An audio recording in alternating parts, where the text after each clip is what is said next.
Hunger Games was a very popular YA dystopian trilogy in the late 2000s and 2010s. The first Hunger Games movie came out in 2012, and with the popularity of the Twilight movies and their Team Jacob or Team Edward marketing, Team Gale and Team PETA also became a large talking point surrounding the Hunger Games movies. This love triangle is more than a device to add drama to the story.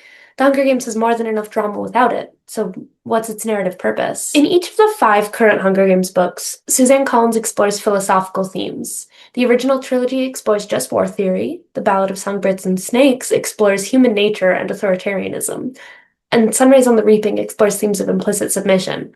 In the original trilogy, Gale represents a Machiavellian view. He believes that the ends justify the means, and he doesn't really worry about collateral damage. You're stronger than they are. You are. Okay, you know how to hunt. Animals. It's no different, Candace. Gale is shown to have a ruthless military strategy. In response to how the rebels will take control of District 2 with the capital forces hiding inside the nut, Gale plans to trap the forces inside in order to risk less rebel lives. During the planning, another person asks about the capital forces digging themselves out. The book states, "Not if we blow it up," Gale says brusquely.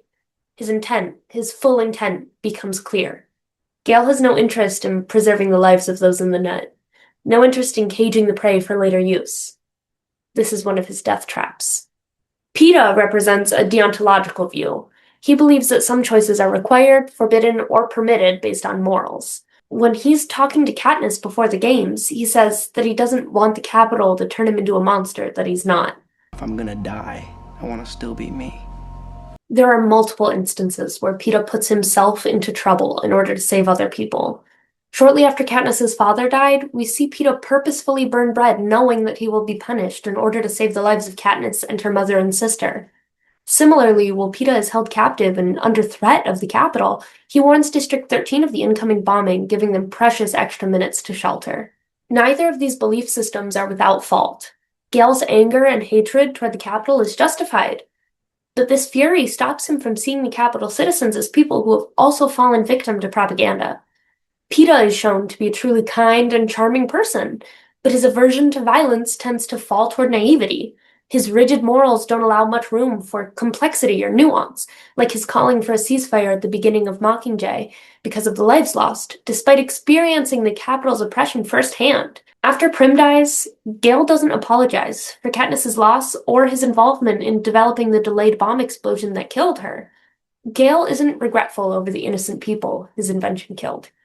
His response? That was the one thing I had going for me. Taking care of your family. Okay, Take care of them, Gale. Whatever you do, don't let them starve. let's go. What he is concerned about is his chances of a romantic relationship with Katniss. When PETA moves back to 12 after Katniss does, he plants Primrose that he found by the woods and tells Katniss he's sorry about Prim's death. It's Primrose.